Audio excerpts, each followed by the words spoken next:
Alors, bonsoir les filles, merci d'être là. Merci d'être là à l'équipe, les titulaires, comme je vous appelle. Et tant mieux, j'ai une... Bonsoir, bonsoir, bonsoir. Tant mieux, on va se faire une petite discussion. Alors, pourquoi la pleine lune? Pour être franche, je ne suis pas trop astrologie, je ne suis pas trop horoscope et signe non plus. Je sais que je suis lion et je sais quand on est les lions, on est censé être têtu. Mais sinon, j'ai pas trop de connaissances. Après, j'ai commencé à lire, à c'est tombé, à chaque fois ça revenait. Je me suis intéressée. Et conclusion, pour résumer, c'est quoi un peu l'astrologie? C'est comme notre météo émotionnelle. Et vous savez comment est-ce que tout est connecté? Alors, tout est connecté et on est connecté encore plus à la Lune. Donc, c'est pas un truc super mystique. Juste regarder la marée, la mer. Vous voyez avec comment la pleine Lune, elle fait dégager soit vers l'arrière, soit elle fait avancer. Ça a un énorme impact sur l'eau. Et ça, c'est scientifique, sur les niveaux d'eau.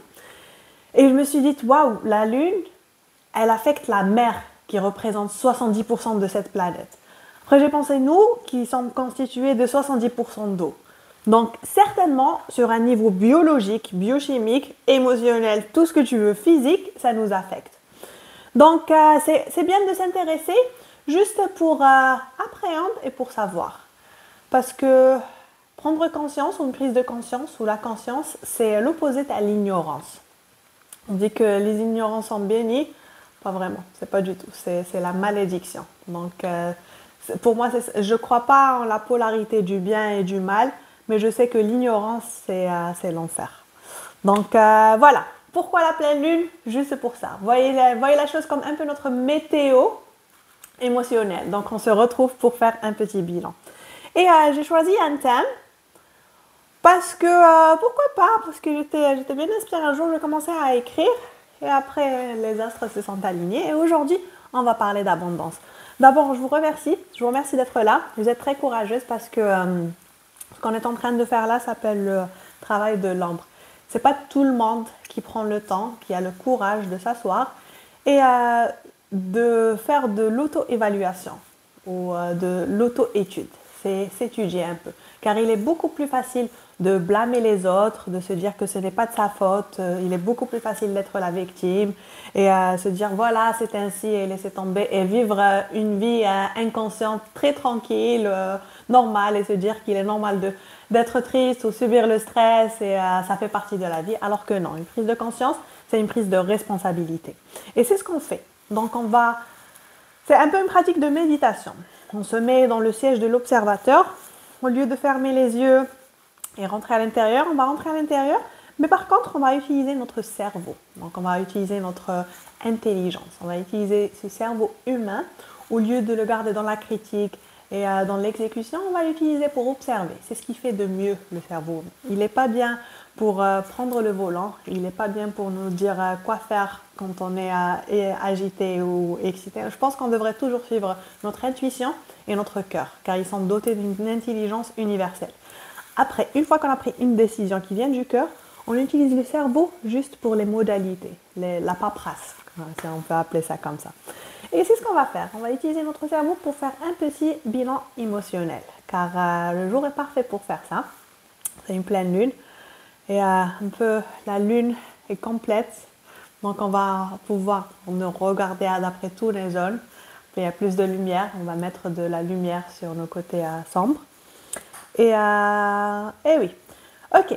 Donc, je tiens juste à préciser que je ne sais pas si vous êtes familière avec le thème, la manifestation. Donc, quand j'ai écrit ou quand j'ai fait, je ne sais pas si j'ai insinué, ce n'était pas intentionnel, on ne parlera pas de comment gagner de l'argent.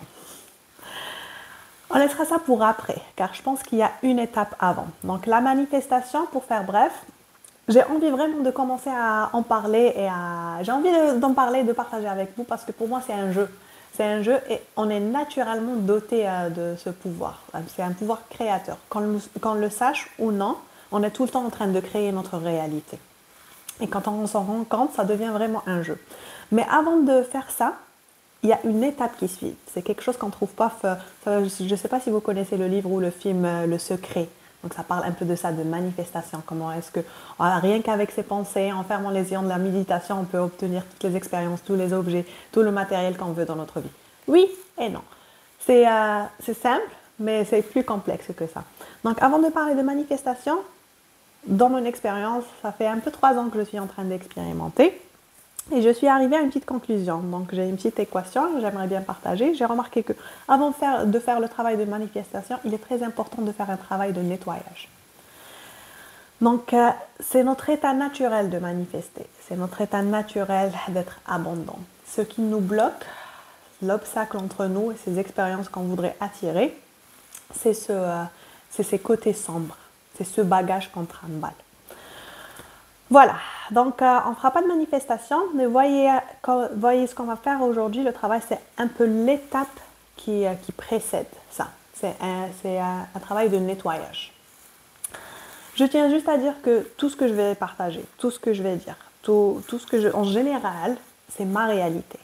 Donc, c'est ce qui est vrai pour moi. En aucun cas, je suis en train d'imposer ça. En aucun cas, je suis en train de dicter des croyances. C'est pour moi, c'est à moi. C'est vrai parce que j'y crois. Certaines sont très personnelles, d'autres, ce sont des réalités qui existent déjà et j'ai adhéré et je les ai renforcées par mes croyances. Donc, voilà. Donc, tout ce qui est réel pour moi ne peut pas l'être ou ne l'est pas forcément pour toi. Je respecte. On peut avoir plusieurs... Et c'est ça le truc, c'est que la réalité, c'est pas objectif. C'est subjectif, c'est très variable. Quand je parle de réalité, autrement, c'est quoi? C'est les possibilités. Donc, qu'est-ce qui est vrai, qu'est-ce qui est possible dans l'expérience humaine? Et encore une fois, c'est à toi de décider. Seul toi, tu décides ce qui est possible, ce qui est impossible. Il n'y a pas une réalité ou des possibilités universelles. Même si on partage peut-être la même planète, mais chaque personne est une galaxie dans son ensemble. Alors, il y a la réalité individuelle, personnelle, et il y a ce qu'on crée ensemble, la réalité collective, donc les possibilités collectives. D'où le travail collectif ou d'où le monde dont on vit. Si le monde, bien les contracts qu'on voit aujourd'hui comme le capitalisme, les systèmes, la politique, on a aussi créé ça sur un niveau collectif. Je pense que la majorité seront d'accord. Si l'argent existe, parce qu'on a tous décidé que voilà, ce billet avait cette valeur et si je te donne ce papier qui n'a aucune valeur, tu vas me donner quelque chose de tangible et d'utile. L'argent existe parce qu'on y croit. On a fait de ça une réalité. Donc juste un exemple sur la création ou la manifestation. L'être humain a manifesté l'argent. Vous voyez que la réalité est très subjective. Très bien. Ok, donc ça c'était la première chose. La deuxième chose, à partir de là, tout ce que je vais dire sera fondé sur une croyance. Si tu ne partages pas cette croyance avec moi, on sera toujours amis, tu seras toujours bienvenu sur le tapis, mais je ne pense pas que la suite sera très intéressante pour toi. Alors, cette séance ou tout le travail qu'on va faire est basé sur la croyance, ma croyance, que nous sommes des êtres spirituels dans un corps humain. Ce n'est pas que nous sommes des êtres humains et on a une âme, c'est une âme qui a décidé d'habiter ce corps. Alors, on a choisi d'être là. On est une lumière, une particule du tout, le tout dans une particule. On était là-haut et imagine que voilà, on est des anges, on est une lumière, on est des esprits, on est une partie de Dieu, ce que vous voulez. Et on s'est dit, une personne, Dieu, l'amour, l'intention vient te dire, ça te dit de descendre sur une planète qui s'appelle planète Terre pendant un instant très bref, une fraction de seconde. Et pendant que tu seras là-bas, tu vas expérimenter ce qu'on appelle l'expérience humaine, où tu vas ressentir plein de choses, la joie, la tristesse, l'amour, la peine, le chagrin, et où tu pourras vivre des choses dans un corps humain. Elle aurait été quoi ta réponse? Toi qui es un être de lumière, tu es là à flotter sur un paradis, après on vient te proposer ça. Moi j'aurais dit oui, bien sûr, pourquoi pas. Et je prendrais le truc comme un jeu. Donc voilà. Mais parmi les règles du jeu, c'est qu'une fois là-bas, on va tout oublier. Et on va vivre dans cette illusion, qui est un peu la 3D, la troisième dimension, le monde matériel. Et on va y croire, on va croire. On aura des sens qui sont une bénédiction et qui sont une malédiction en même temps, où on peut voir des choses avec des yeux et on pense que ce qu'on voit, c'est seulement ce qui existe. Et on va rentrer dans le système un peu. Voilà, donc si c'est flou pour toi, Je te laisse un peu de temps pour digérer tout ça. Mais sache que c'est un voyage un peu space, ce qu'on va faire là. Et il sera fondé sur cette base-là, que nous sommes des esprits, que nous sommes des êtres spirituels, des êtres de lumière. Dans ce corps, on a incarné, on a habité des corps humains et on a oublié qu'on avait fait ça. Après les expériences de la vie, un peu ces outils-là, les outils tels la religion, la spiritualité, la méditation, le fait de rester avec soi et se poser la question, pourquoi est-ce que je suis là? Quel est le but de la vie? Donc tout ça mène vers un peu la découverte. Rappelez-vous que le but de ce jeu est de se rappeler. Pas que se rappeler parce qu'une personne tu l'as dit, c'est le réaliser toi-même et en être convaincu. Donc pas se rappeler ou pas le savoir, ou pas, c'est le réaliser. Et tu le réalises que d'après ton expérience. Ok, voilà. Donc ce qu'on va faire par des séances comme ça, c'est un peu essayer de se rappeler. Autre chose, quand on est venu dans ce jeu, on est venu pour expérimenter l'expérience humaine, donc vivre l'expérience humaine. Et quand on dit les êtres humains sont connus pour leurs émotions. Donc les émotions, c'est beau, c'est très beau, c'est les épices de la vie. Et il y a tout le sphère d'émotions. Il y a la joie, les émotions sont neutres. Les émotions, c'est une émotion, c'est quelque chose, c'est comme une vague. Une vague, tu la vois, elle monte, elle redescend et elle repart. Toi, tu es l'océan. Même les émotions qu'on a tendance à classer comme négatives, comme pas d'émotions positives ou négatives, elles vibrent, ce sont des fréquences. Il y a des émotions hautes et des émotions basses. Mais comme être humain, comme une vague, parce que tu es l'océan, tu dois passer par tout cela. Après, il y a la douleur, il y a la joie, il y a la tristesse, il y a la... Ok, rappelle-toi que c'est juste une vague, rien n'est éternel. Par contre, ce qui n'est pas une émotion, c'est la souffrance. La souffrance est un choix. La douleur ne l'est pas. La douleur, c'est une émotion. Tu ressens quelque chose, elle te transfère, elle te rappelle que tu as envie. Tu ressens parce que tu es en vie. Par contre, si tu souffres, là, tu as choisi de retenir une émotion. Peu importe ce que cette émotion est. Peut-être le chagrin, la jalousie, le jugement, la comparaison, et tu rentres dans une souffrance.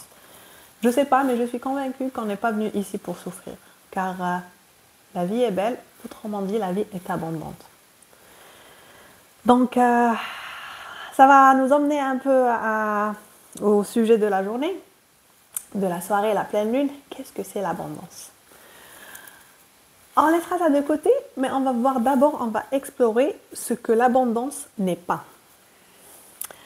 D'accord. Quand il s'agit d'abondance ou d'expérience humaine, moi, dans mon jeu, dans ma réalité, j'ai deux classements. Et parfois, une chose peut être les deux. Alors, ma première perception, c'est que tout est divin. Tout est divin, tout est magnifique. Je suis émerveillée partout, par une fleur, par une fourmi qui passe. Tout est divin. La deuxième perception, c'est un jeu vidéo. Et je joue pas aux jeux vidéo, je regarde même pas la télé, j'ai même pas de télé. Je me suis arrêtée au Super Mario quand j'avais 6 ou 7 ans avec mes cousins, que je devais attendre une dizaine de personnes passer avant moi pour passer 30 secondes à la manette. C'est ça ma connaissance des jeux vidéo. Mais c'est un jeu vidéo dans le sens où nous, on est l'avatar, on est le personnage de ce jeu vidéo et en même temps, on a la manette. Donc vous vous rappelez quand on était en haut et on a descendu, c'était ça, on s'est dit on va jouer, on va descendre. Et le toit supérieur est resté en haut, il a un peu, pas vraiment la manette parce que tu as les instructions. Donc l'avatar, il a le choix, l'arbitre libre, tu choisis. Donc tout est divin, tout est sacré, tout est magique, ou bien c'est juste un jeu vidéo et ça n'a aucune importance. C'est un jeu, on s'en fout. Et alors? Voilà. Ok, donc tout est divin, la vie est divine. La vie est abondante, c'est l'état naturel. Juste la chose la plus importante dans la vie, et je vais te poser des questions comme ça indirectes, je te laisse 2-3 secondes juste pour répondre. Quelle est la chose la plus importante dans la vie? La chose la cruciale, la plus importante? Non, c'est pas les parents. Non, c'est pas la famille. Non, c'est pas l'eau. C'est l'air. Tu peux rester 1 semaine sans manger, 3 jours sans boire, je ne sais pas combien de temps, mais tu ne peux pas rester 3 minutes sans respirer. La chose la plus importante, la plus cruciale, c'est l'oxygène. Est-ce que tu te réveilles le matin et tu te dis, oh, comment je vais faire, d'où est-ce que je vais ramener 2 litres d'oxygène pour respirer ce soir? Non, ça te vient très naturellement, car c'est ton état, car c'est l'état de cette planète. C'est un peu l'état de cet univers. C'est l'abondance. L'univers, le monde, la planète ne connaît pas le manque. Le manque, c'est un concept que l'être humain a inventé. Donc, on va parler d'abondance et je vais te donner un petit instant, c'est là où peut-être tu voudrais prendre ton bloc-notes, pour définir ce qui est abondance pour toi. Juste 2-3 mots. Là, on va certes peut-être faire un peu d'exercice mentaux, mais on voudrait pas trop, on voudrait laisser la main écrire. Donc, on voudrait rester un peu dans notre programming. Et je vais expliquer ça veut dire quoi. Que signifie l'abondance pour toi? Alors, première définition, 1, l'abondance, c'est...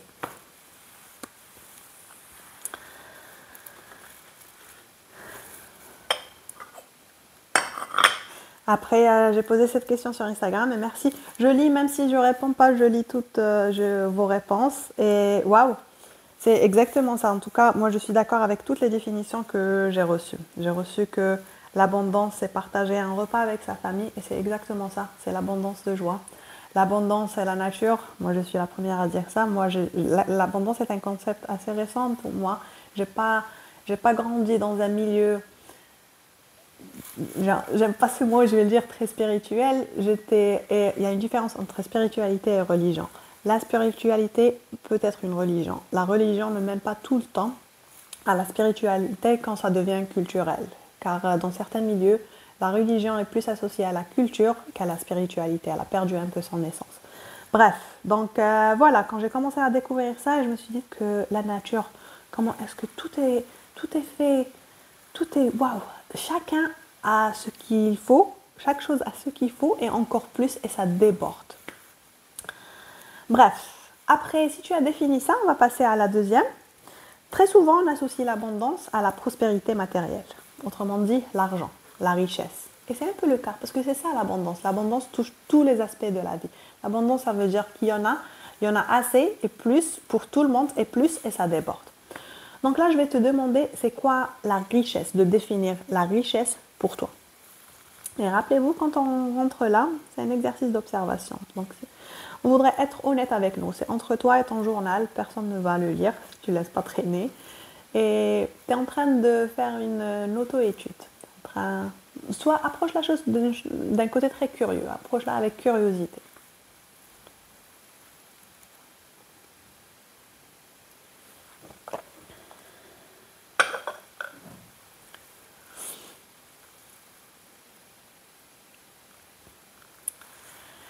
Très bien.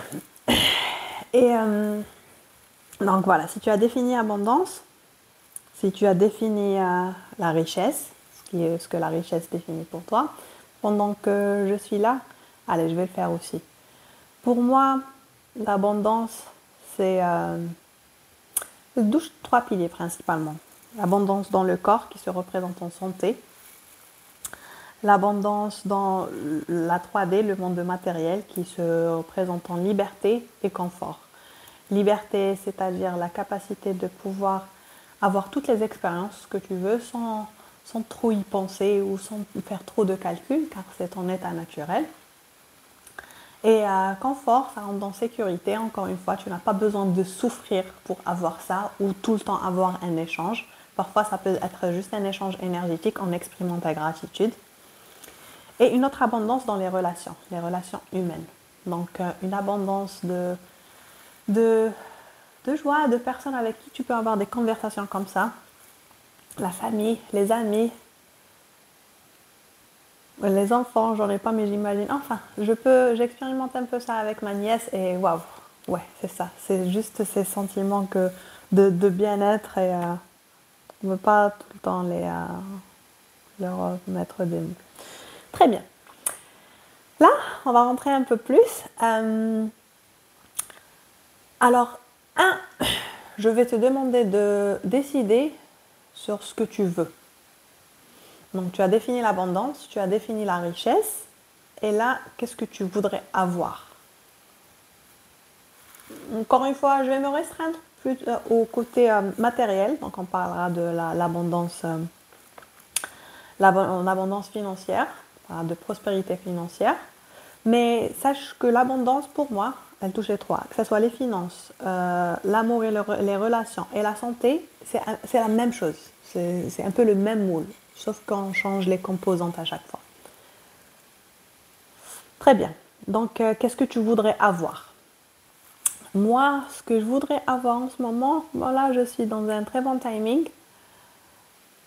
Je travaille, en plus du yoga, j'ai mon boulot, pour de vrai. Et, euh, et j'ai vraiment hâte d'arriver à la partie en parlant de manifestation, car une grande partie de la manifestation, c'est y croire. Et il est important de voir des exemples vivants et de voir que d'autres personnes l'ont fait, car ça vient vraiment influencer ton système de croyance. Bref, en ce moment, je travaille et je travaille 5 heures par jour. Ça serait bien d'avoir le même salaire et travailler que 3 heures. Donc ça c'est déjà le premier but. Parce que pour être franche, je suis productive 3 heures, je me donne à fond. Après, donc les 2 heures, voilà, je suis là-bas parce que je dois être là-bas. Donc voilà, ce serait bien de garder le même échange énergétique, mais en moins d'heures. Très bien. Ce que tu voudrais avoir, ce que je voudrais aussi avoir, un peu plus de temps, je dirais. Ouais, un peu plus de temps. Ok, très bien. Là que tu as défini ce que tu voudrais avoir, et soit très vague. Bon, moi, je donne des réponses comme ça parce que je suis sur un nuage en ce moment, mais je voudrais matériellement, je voudrais avoir un instrument. Et j'ai eu trop de dépenses ce mois et je vais en avoir le mois prochain. Il coûte 300 euros. Je me tâte à l'acheter, mais je me dis c'est pas très responsable en ce moment. Donc ça serait bien de l'avoir. Oui, voilà. Très bien. Là que tu as décidé ce que tu voulais, à ton avis, pourquoi tu l'as pas? À ton avis, qu'est-ce qui t'empêche d'avoir ça? Pourquoi est-ce que tu n'as pas cette chose?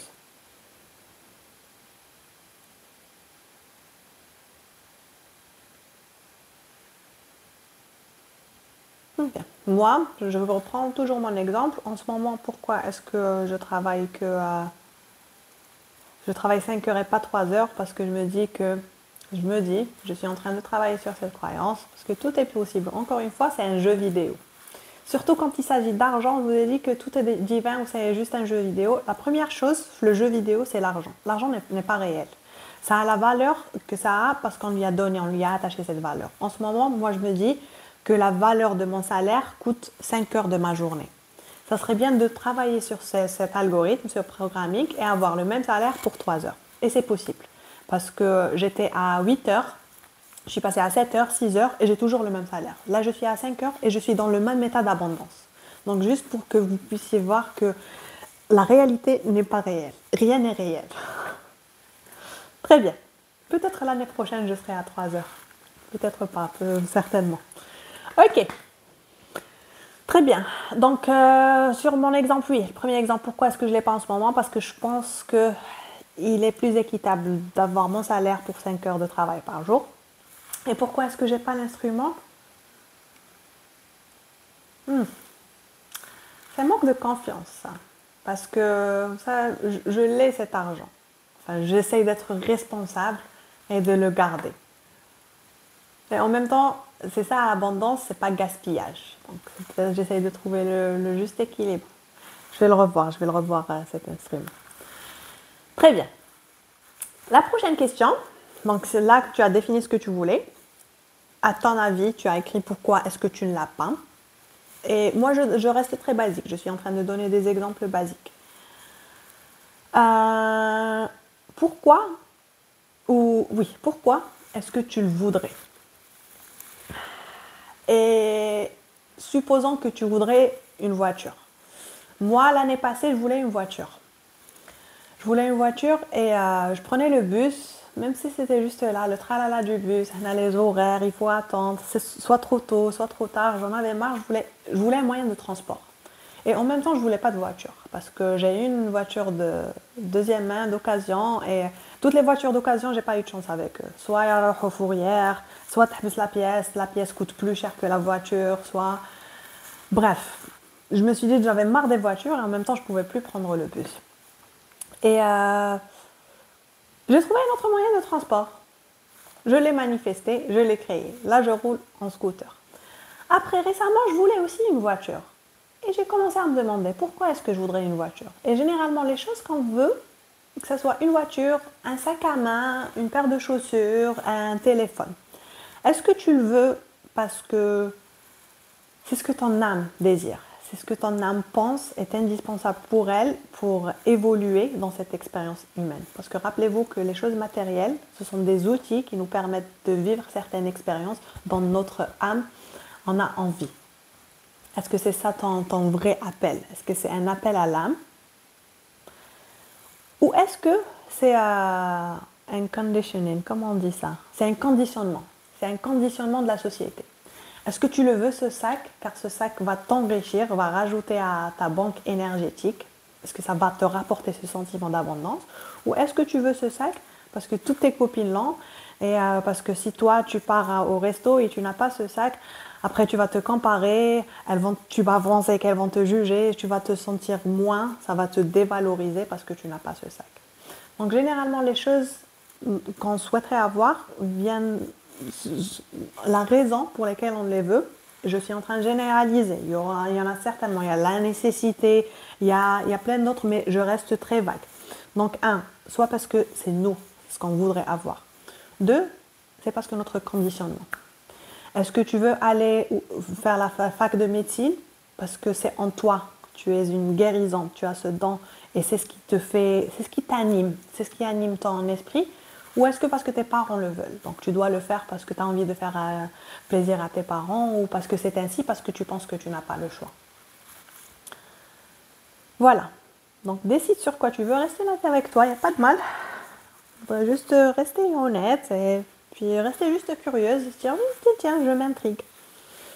Est-ce que c'est un conditionnement ou est-ce que ça vient du cœur? Très bien.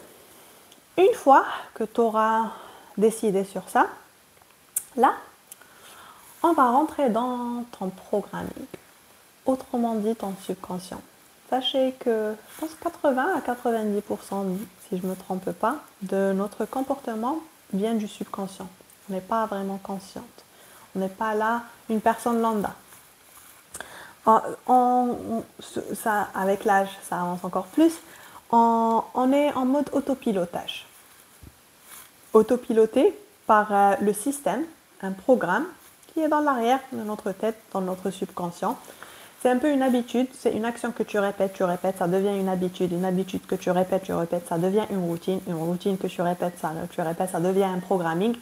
Le programme, c'est ta personnalité, c'est pas toi, c'est ta personnalité.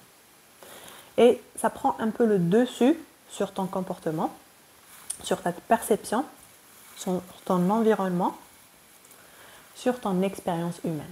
Donc ça vient de l'intérieur, ça se projette comme sur un effet miroir vers l'extérieur et ça te revient. C'est ça le programming. Et là, on va commencer à creuser sur son programming, car tout changement commence par une prise de conscience. Si tu veux changer quelque chose en toi, donc le programming, les routines, les habitudes qui commencent par une action, l'action qui vient par une pensée, la pensée qui vient d'une intention, on va retourner à la source. On va essayer de découvrir l'intention. Car je dis posez votre intention, mais nos intentions sont parfois très souvent cachées. On ne sait pas pourquoi ce qu'on fait.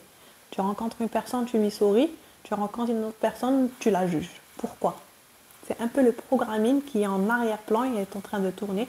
Et toi, tu deviens un être inconscient, tu deviens l'avatar dans ce jeu et tu penses que tu l'es au lieu de te rappeler que c'est toi qui as la manette et que toi, tu es cet être de lumière qui est là juste pour expérimenter la beauté et l'abondance de la vie. Donc voilà, mon intention par cet exercice est un peu de reprendre le manette. Là, je vais poser une série de questions. Je vais laisser un petit temps pour penser. Après, on doit dormir. On a une séance de yoga demain à 7h. Donc si tu n'as pas le temps à tout répondre, ne t'inquiète pas, je vais aussi réenvoyer les questions. Mais je voudrais juste t'intriguer, comme à chaque fois, pour avoir des séances. Là, c'est un travail, c'est un peu, j'ai pas envie de dire une thérapie, mais c'est ce que vous faites lors d'une thérapie. Vous avez plus de temps, plus d'espace. Vous aurez peut-être une personne face de vous, mais c'est un peu le travail qui se fasse. Toute thérapie, toute hypnose, toute méditation vient de l'intérieur. L'autre personne, le facilitateur, il est juste là pour tenir l'espace. Pour tenir l'espace pour toi, pour que tu puisses te sentir à l'aise, pour t'intriguer et pour te poser des questions qui sont cachées de ton subconscient. Je tiens aussi à préciser que les questions que je vais poser maintenant, ce n'est pas les miennes, ce n'est pas moi qui les ai rédigées. C'est une personne, je lui dois les droits d'auteur. J'ai pris récemment un cours, j'ai fait un course, pas vraiment une formation, mais c'est une formation en ligne et ça parlait de ça, d'abondance, mais c'était caché et j'ai bien aimé. Ça parlait d'abondance, mais au fait, c'était ça la fondation de cette formation. C'était notre programming et comment apprendre à détecter pour changer notre subconscient. Donc quand je dis le programming, pour garder la chose soft. Donc toutes nos croyances, notre système de croyances, nos habitudes, les histoires qu'on se raconte, nos traumas, comment est-ce qu'ils se sont transformés en système de défense et mécanismes de défense. Donc, et c'est ce qu'on va faire. Donc le but de ces questions, cette série de questions, est de mettre un peu de lumière sur les choses ou bien tes cendres, tes croyances qui t'empêchent de vivre en abondance. Car l'abondance, ce n'est pas un but. Tu ne dois pas faire quelque chose pour atteindre l'abondance. L'abondance est un état général, état inné et naturel, c'est ce qu'il y a partout. Le manque, par contre, lui, est un contraste qui existe dans ta tête. Donc, on va essayer de détecter les zones de manque, d'où est-ce qu'elles viennent, leur origine, pourquoi, l'histoire que tu te racontes. Et une fois que tu as face à toi ça, à toi de décider ce que tu voudrais en faire. Le garder et continuer, jouer à cette partie-là, ou bien tu auras le pouvoir là de changer, créer de l'espace. Car tu n'as pas besoin d'acquérir ou d'obtenir l'abondance, elle est juste là. Tu dois juste l'accueillir. Pour l'accueillir, il faut avoir de l'espace. Et parfois, on est submergé, on est suffoqué par tous ces contrastes, toutes ces croyances, tout ça qui est dans notre programming, ça prend beaucoup d'espace. Donc, ça ne laisse pas d'espace pour l'abondance. Ce n'est pas que l'abondance est absente ou elle n'est pas là ou elle est loin, on doit faire quelque chose. Elle est là tout le temps. C'est juste à toi de créer cet espace pour l'accueillir. Donc, voilà. Je vais commencer la série de questions. Et si vous êtes prêtes, première question. C'est une question très importante. Sachez que 80%, 90%, la majorité de notre programming se fait entre l'âge 0 et 7. À l'âge de 7 ans, on est pratiquement fait. On est des êtres humains et avec un subconscient en mode autopilote. Première question. En grandissant, quelle était la relation de vos parents avec l'argent? Alors, que pensaient vos parents de l'argent? Est-ce qu'il y en avait? Est-ce qu'il y avait assez? Est-ce qu'il n'y avait pas assez? Est-ce que quand tu demandais quelque chose, on te disait non? Est-ce que... je rigole parce que je viens de me rappeler une histoire. Bon, je vais partager avec vous parce qu'on n'est pas déjà nombreux, c'est tant mieux et je me sens à l'aise. Vous savez, j'ai pas tout le temps de l'argent sur moi cash. Dès qu'on est là, les cartes de crédit et le téléphone, j'ai même pas besoin de carte de crédit. Je paye avec le téléphone. Et parfois, il est tout le temps pratique d'avoir de l'argent sur toi. Surtout que j'ai pas la carte physique, j'ai le téléphone. Des fois, il décharge ou là, je me retrouve sans argent. Et quand j'ai de l'argent physique sur moi, je me sens pas très à l'aise. Genre, je sais pas, il y a une gêne. Bon, j'aime pas faire trop attention à mes affaires, donc il est là. Et en fait, tout ça, tout ce qui t'intrigue, il faut creuser. Parce que c'est un peu un bug le système. Si ça t'intrigue, tu peux le laisser aller, avec le système. Par contre, si ça t'intrigue, tes émotions sont là, c'est aussi parce qu'elles guident. Elles te montrent, elles te guident. Si tout va bien, tu es en état de calme, sérénité. Si ça ne va pas, s'il y a agitation, retrace ça. Je me suis posé la question que je ne suis pas à l'aise quand j'ai de l'argent sur moi. Quand j'étais jeune, ma mère m'envoyait acheter. Et je ne sais pas, ça c'est arrivé 2, 3, 4 fois, 5 fois, je ne pourrais pas te dire. Je perdais l'argent. Quand j'étais tête en l'air, je chantais, je faisais des mouvements avec ma main et je perdais l'argent. Et quand je partais à la maison, et de là, j'ai développé ça. Je ne suis pas à l'aise en ayant de l'argent sur moi car je pense que je vais le perdre. Et ça, c'est plus profond que ça. Je vais revenir un peu sur ça. Car c'est une croyance et voilà, je travaille toujours sur ça. C'est un travail qui se fait sur des années. On dit que pour chaque 10 ans de manque, bon, j'ai envie de dire 10 ans, pas 5 ans, il faut au moins une année de travail. Donc bref, tout ça, tous nos croyances, surtout l'argent, viennent de nos parents. Donc, quelle était la relation de vos parents avec l'argent? Est-ce qu'il n'y avait pas assez? Est-ce qu'on devait travailler pour? Est-ce qu'on devait souffrir? Est-ce que l'argent ne poussait pas dans des arbres?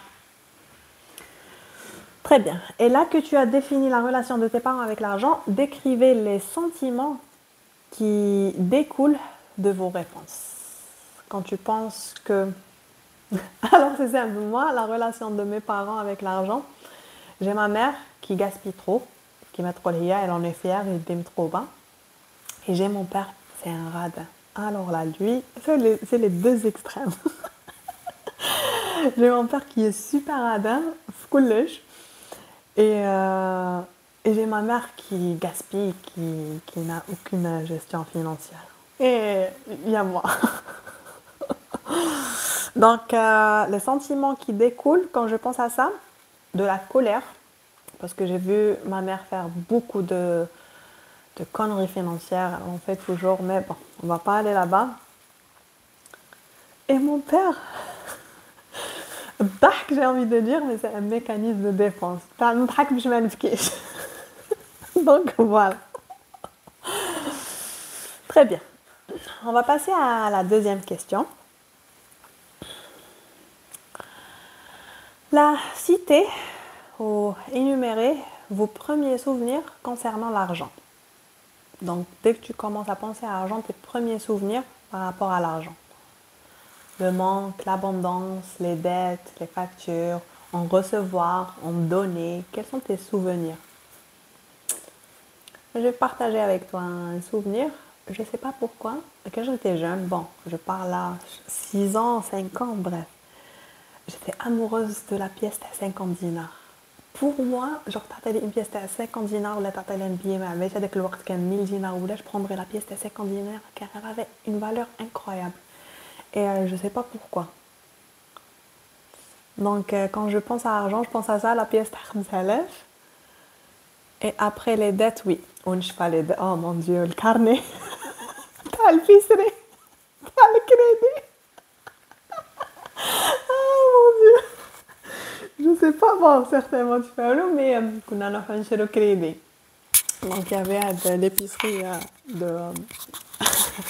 l'épicerie le quartier, ils avaient le bororo. Il était fameux pour son crédit.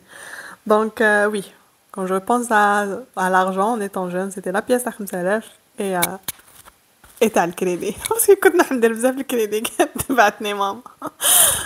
Aïe, aïe, aïe, aïe, aïe. Très bien. Si vous avez fini, on passe à la troisième question.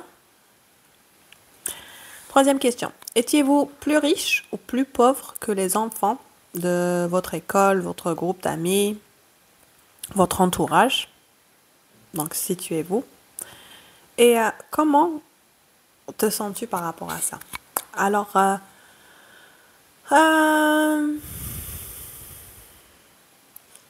bon, je vais zapper cette question pour moi, peut-être j'y reviendrai un peu. Mais non, je pensais pas trop à ça parce que, étant enfant, je pense qu'on pense pas à ça, à l'argent. Mais par contre, je remercie aussi ma mère, même si on n'avait pas une très bonne situation financière, elle a tout fait pour qu'on ressente pas le manque. Et je lui dois ça. Donc, je me rappelle, on avait tout le temps les meilleurs cartables.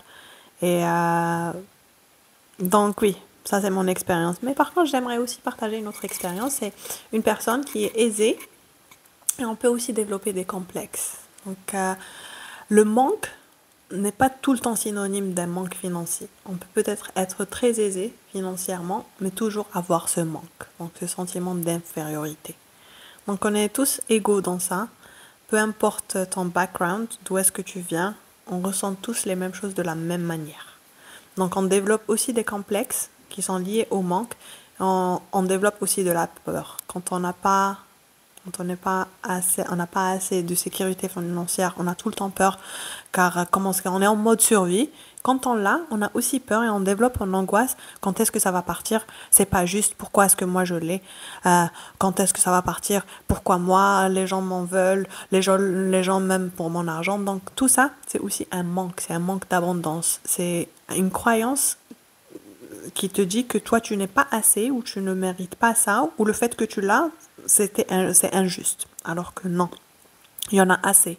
Il y en a assez pour tout le monde et ça déborde. Donc, où est-ce que tu te situais par rapport à ton groupe, ton entourage et comment tu te sentais par rapport à ça?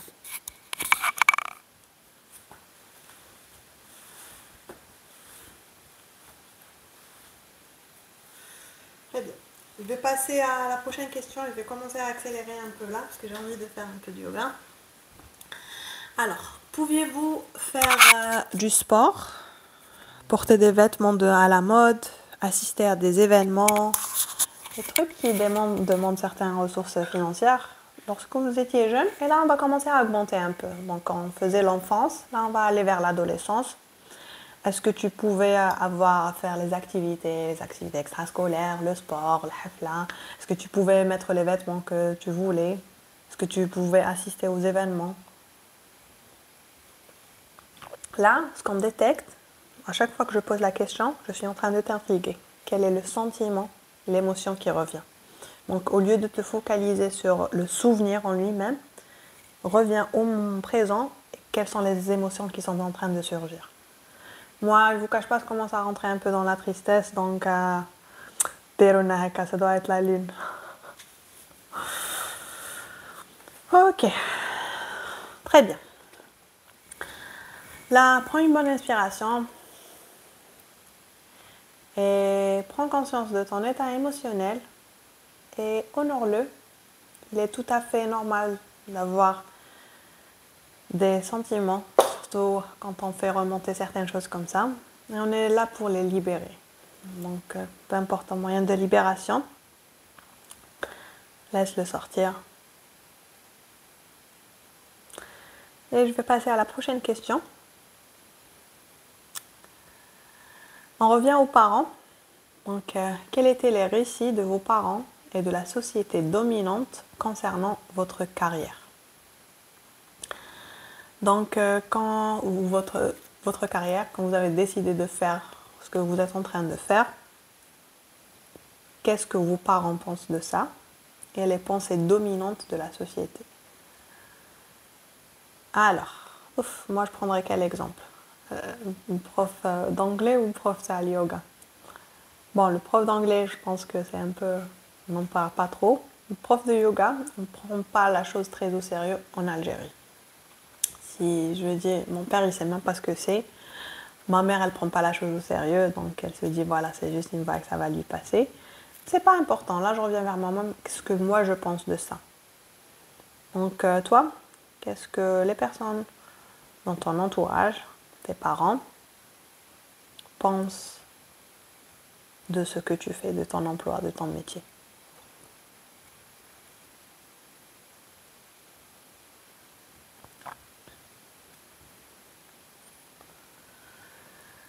Prochaine question.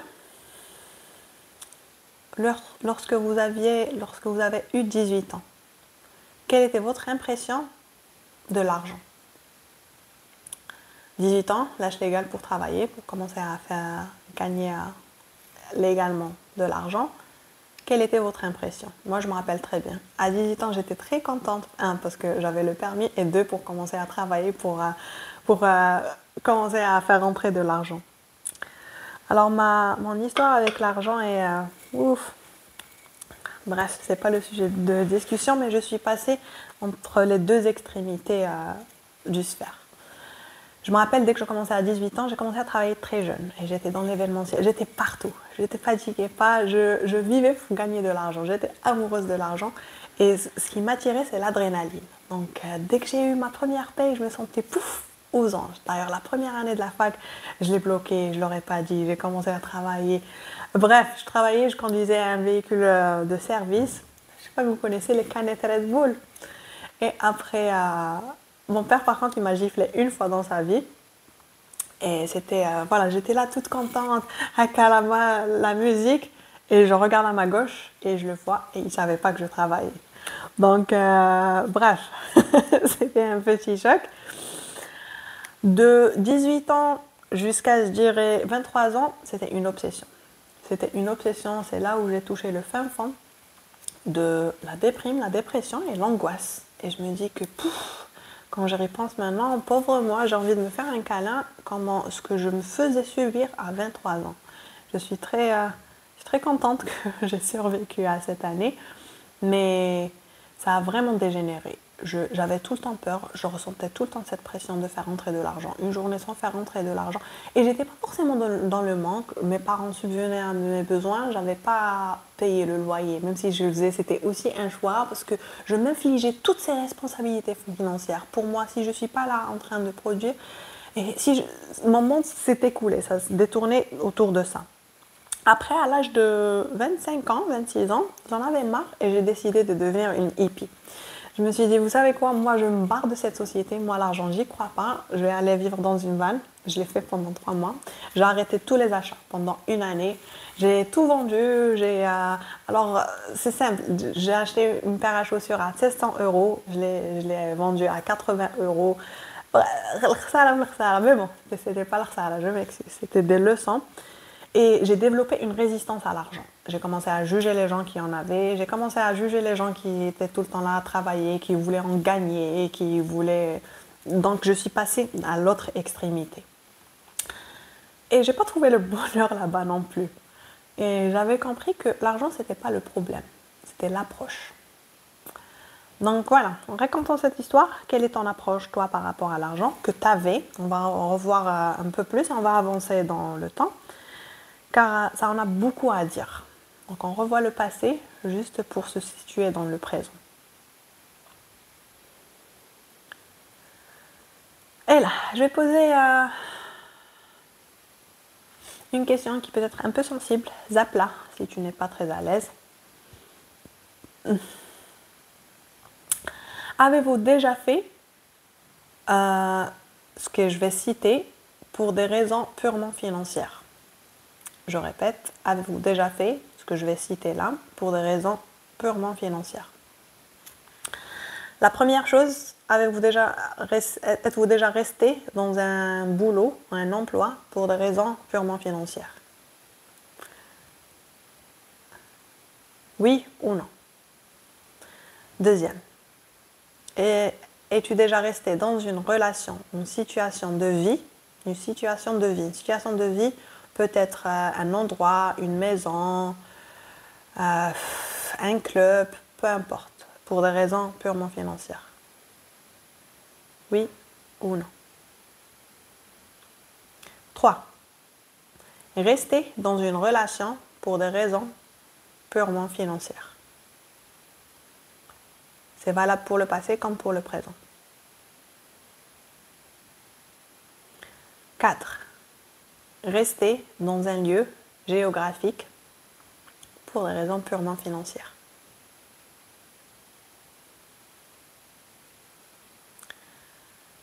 Prends une bonne respiration, ferme les yeux et un petit check émotionnel. Comment est-ce que tu te sens? Si c'était au passé, quel était ton ressenti au passé? Comment est-ce qu'il est maintenant? Si c'est toujours valable pour le présent, quel est ton ressenti? Quels sont les sentiments qui surgissent?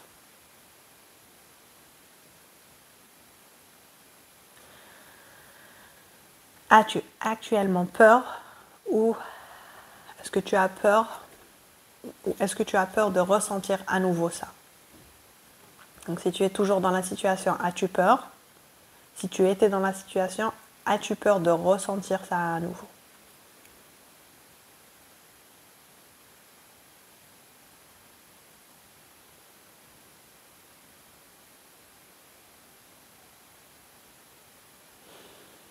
Très bien. On va passer à une autre question. Alors, penses-tu que c'est de ta faute si tu n'as pas cette abondance? Et choisis le sujet. On est en train de parler de finances. Est-ce que tu penses que c'est ta faute si tu n'as pas cette richesse matérielle, ce confort matériel? Oui ou non? Est-ce que tu penses que c'est la faute de quelqu'un d'autre? Ou plusieurs d'autres personnes?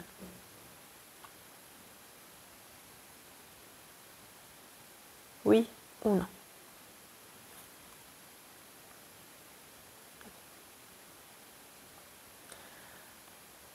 Prochaine question. Pourquoi penses-tu que certaines personnes ont et d'autres n'ont pas d'argent? Pourquoi est-ce que tu penses que certaines personnes ont et d'autres n'ont pas cette prospérité financière? Est-ce que c'est ainsi, c'est la vie, c'est juste, c'est pas juste, c'est le bon Dieu qui donne, ces personnes ne le méritent pas, ne travaillent pas assez, elles travaillent trop dur pour...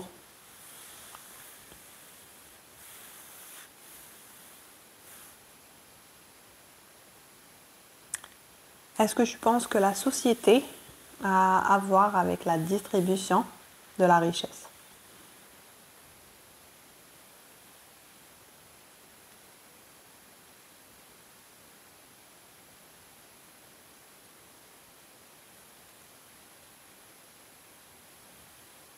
Prochaine question. Crois-tu que les riches sont forcément mauvais?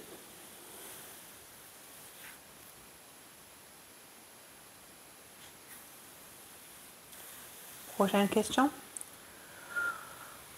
Crois-tu que une personne qui n'est pas forcément riche est moralement supérieure? Ou crois-tu que une personne est moralement supérieure parce qu'elle n'a pas cette richesse? Si tu penses ça de toi-même, si tu penses que le fait de ne pas avoir trop d'argent ou d'argent te rend moralement supérieur, est-ce que tu as peur que l'argent te corrompe, te rende corrompu? Corrompu. Bref, l'argent te rend une mauvaise personne. Prochaine question.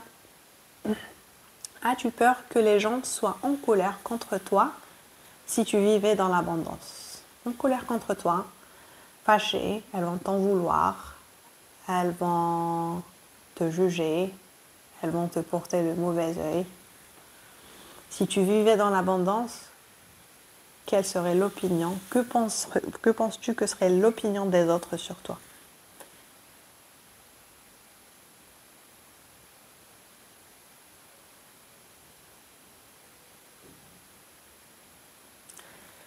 Et dernière question. Prenons une bonne respiration pour celle-là. Est-ce que tu crois qu'un jour tu vivras dans la liberté financière, la prospérité financière et l'abondance? Crois-tu que tu vivras un jour dans la liberté financière et l'abondance?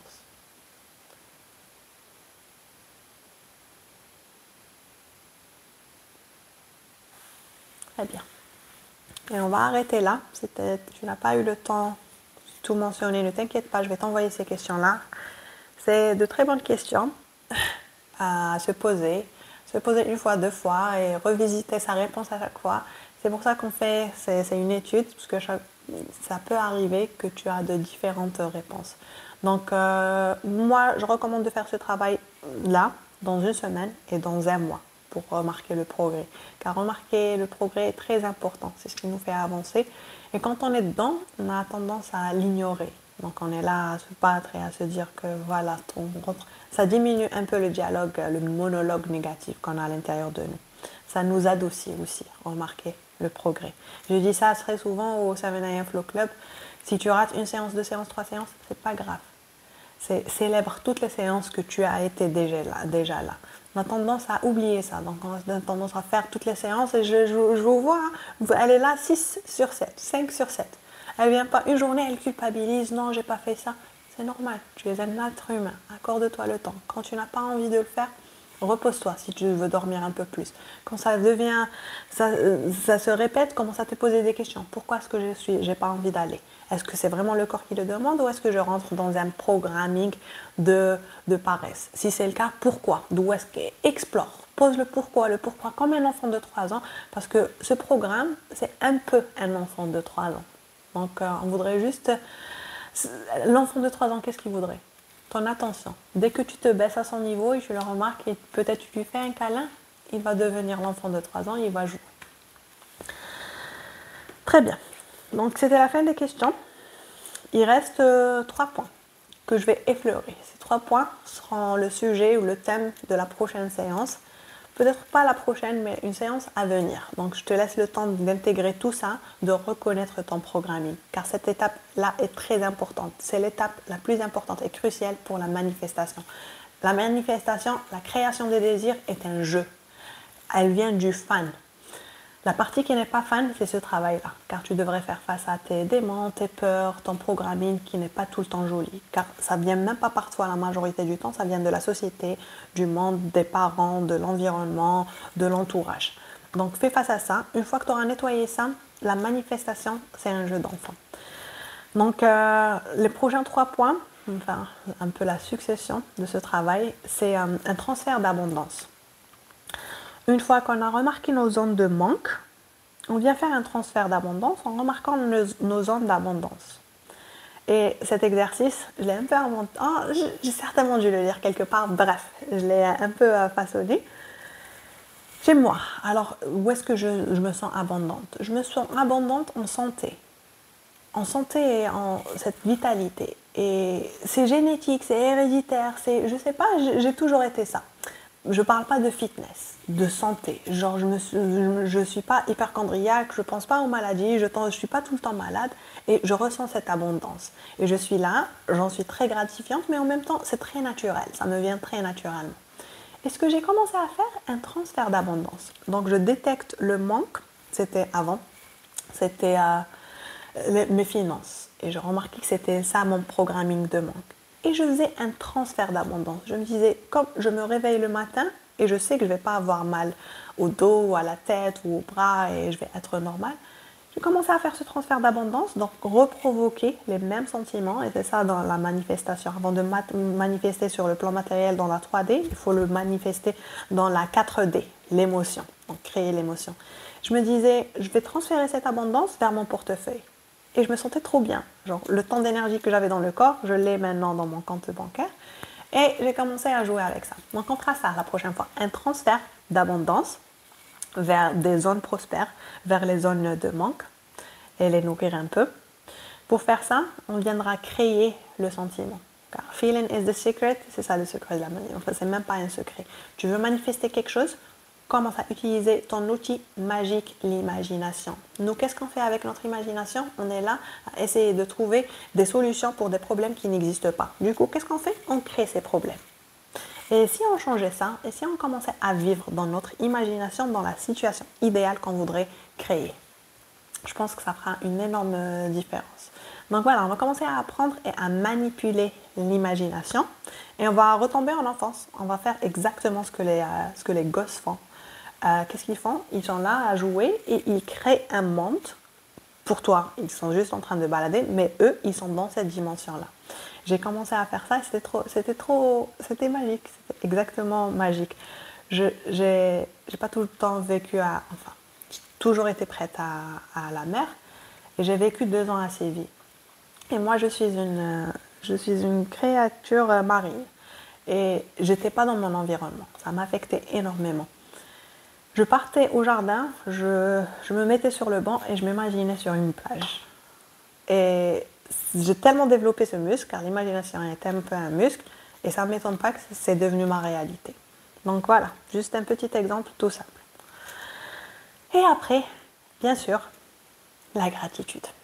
La gratitude, car la gratitude est aussi un transfert d'abondance. Quand tu es là, imagine que tu as une torche, et la gratitude, c'est un peu cette torche-là que tu viens mettre sur la chose.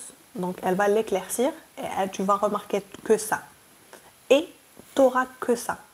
Donc, il fait noir, tu as une torche et tu vas voir que sur quoi tu vas mettre ta torche. Si tu la mets sur du vert, ça ne sera que vert. Si tu la mets sur la santé, il n'y aura que la santé. Ça ne veut pas dire ignorer. C'est pour ça qu'il faut faire le nettoyage. On n'est pas là pour ignorer, pour se dire la positivité toxique, que tout va mal, que non, que je sais ça, je sais ce qui va, mais voilà ce que je choisis. J'accorde ça, je lui laisse de l'espace, je suis là pour l'accueillir. Surtout, je lâche prise Et après, voilà où est-ce que je voudrais diriger ma torche. Ok, ok, ok. Les filles, il commence à se faire tard. Je nous vois bâillir. Moi, je vais suggérer 5 minutes. 5 minutes de mouvement. Car quand on fait des travail comme ça, tout ça, ce qu'on est en train de faire, on est en train de l'énergie. Parce que les émotions, c'est des énergies en motion. Motion, c'est le mouvement. Donc, ils ont tendance à nous alourdir un peu. Tout reste dans le corps. Le corps n'oublie pas. Donc, tous les ressentiments qu'on a fait remonter vers la surface, c'est parce qu'ils étaient là. Et on les a remontés par la surface, c'est le moment idéal pour les libérer. Et c'est ce qu'on va faire là tout de suite. Un petit micro-flow. Déjà que j'ai les jambes qui crampent. Un chien tête en bas, un cat cow. Et on va aller dormir. Donc après avoir fait un travail comme ça, je suggère toujours le finir par des mouvements. Une petite marche, ne restez pas stagné. Faites 2 petits mouvements.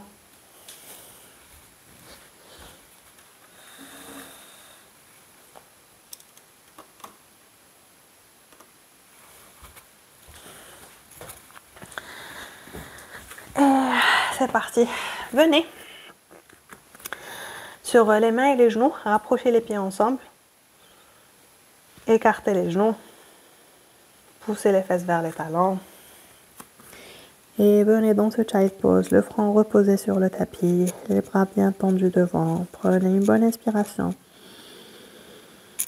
Ouvrez la bouche, expirez. Une autre fois comme ça, inspire dans le bâton d'eau. Et expire, relâche la poitrine et les aisselles vers le tapis.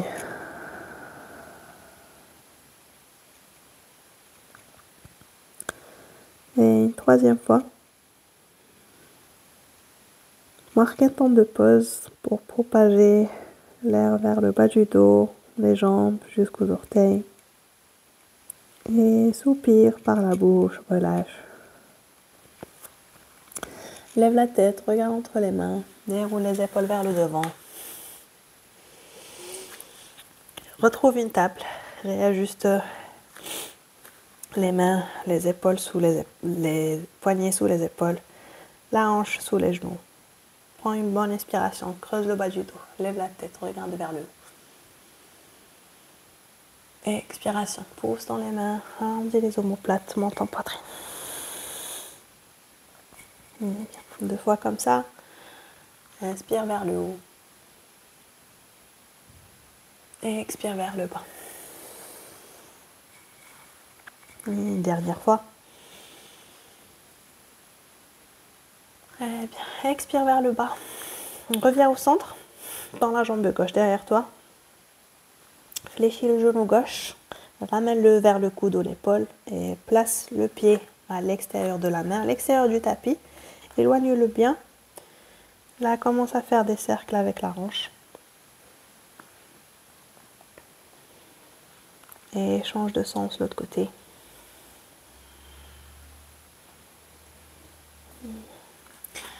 Inspire, lève la tête, regarde vers le haut.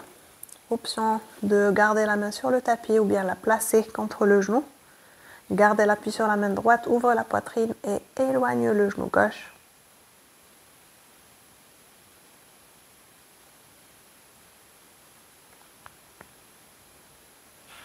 Expiration. Relâche, reviens au centre. Fais glisser le pied gauche vers l'intérieur, vers la main droite un peu. Place la main gauche à l'extérieur. Inspire, baisse la hanche. Et expiration vers l'arrière. 2 fois comme ça. Inspire vers le devant, lève la tête. Et expire vers l'arrière. Et une dernière fois. Inspire vers le devant. Expire, retrouve une position neutre. Là, on va glisser le pied gauche vers ta main droite, vers l'extrémité droite de ton tapis. Après, le positionner, le rapprocher vers la cuisse droite. Et on va retrouver un pigeon. Plante les orteils du pied droit. Décolle le genou, tend la jambe droite. Relâche-la vers le bas.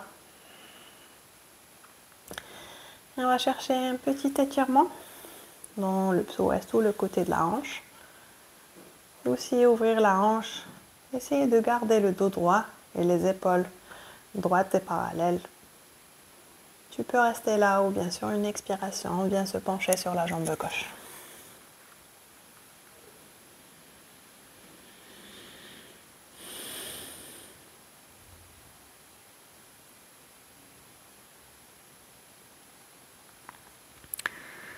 Inspire, remonte, relève-toi, plante les mains, courbe le dos et fais glisser le genou droit vers l'arrière pour retrouver une table. On refait la même chose de l'autre côté, inspiration, jambe droite tendue, et expiration, lève-la, fléchis le genou vers le coude ou bien plus haut vers l'épaule et place le pied à l'extérieur de la main. Refais tes cercles avec la hanche. Prends ton temps ici, ferme les yeux. Garde une respiration lente. Et change le sens du cercle.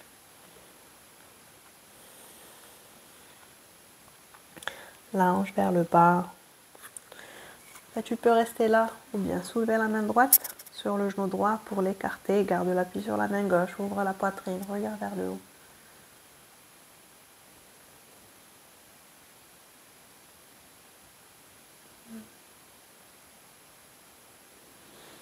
Et expire au centre. Rapproche le pied droit vers ton tapis. Plante la main droite. Prends une inspiration. À l'expiration, la hanche vers l'arrière. On tend la jambe droite. Et vers le devant.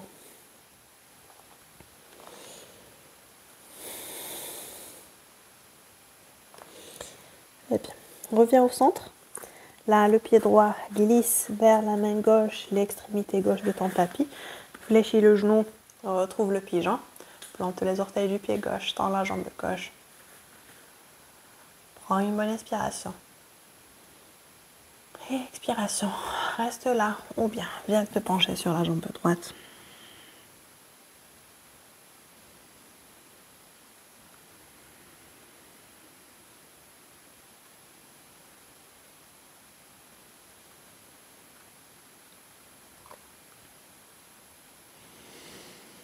Sur une expiration, on se relève, plante les mains, plante les orteils du pied gauche, décolle la jambe gauche, glisse le pied droit vers l'arrière, soulève la hanche, retrouve un chien tête en bas. Prends une bonne inspiration dans ce chien tête en bas. Ouvre la bouche, expire, relâche.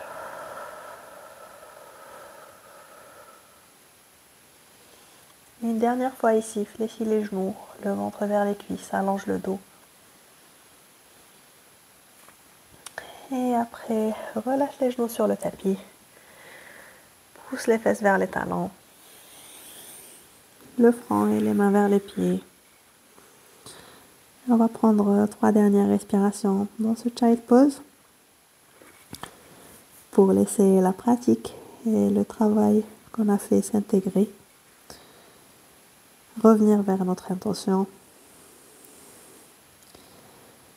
Une intention très bienveillante vers une guérison émotionnelle, voire même physique.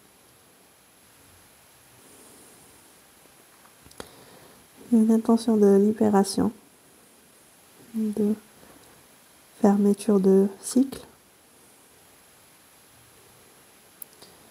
pour entamer un autre qui lui sera beaucoup plus intentionnel, choisi, qui mènera vers un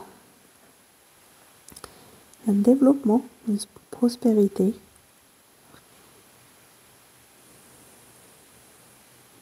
Qui sera guidé par beaucoup de compassion, de l'amour, comme on sait, l'amour de soi, qui viendra juste se propager, se projeter sur les autres. Et que toutes les décisions qui seront prises dans ce chemin viendront de cet espace, l'espace de joie, de bienveillance, d'abondance, où la peur, l'angoisse, l'anxiété, le chagrin n'auront pas place, car ils n'existeront pas dans cette dimension.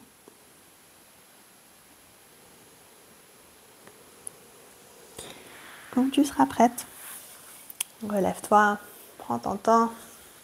Rajoute tes derniers étirements. Ah. Et je voudrais te remercier, vous remercier chacune d'entre vous. Merci pour votre temps, pour votre présence. Merci énormément pour cette conférence. Je fais de mon mieux pour que ça soit très productif et fruité pour vous. Je sais que vous auriez pu être peut-être endormi, en train de regarder la télé ou faire quelque chose de mieux. Merci d'avoir pris le temps. Vous êtes très courageuse. Vous êtes en train de faire un travail énorme pour vous et pour l'humanité. C'est très individuel, mais si plus de personnes faisaient ça, il y aura une autre fréquence qui régnera sur cette planète. Cela dit, ce n'est que la première partie. Donc ça, voyez la chose, la séance comme un atelier, une session qui a besoin de 2 parties minimum. Je vous tiendrai au courant, on restera là, intégrer tout ce travail. Donc on a commencé quelque chose, la prochaine fois, ça sera des intégrations. L'intégration, c'est se reposer les mêmes questions, mais quand tu seras dans des situations. Donc voilà, dès que tu as une interaction avec l'argent, tu dois payer une facture, il y a quelque chose qui tombe avec un imprévu, quel est le sentiment? Note ça. Les filles, merci beaucoup, merci énormément. On se donne rendez-vous dans quelques heures. Je vous laisse aller dormir. Merci à vous. À très bientôt. À demain matin. Merci. À demain. Au revoir.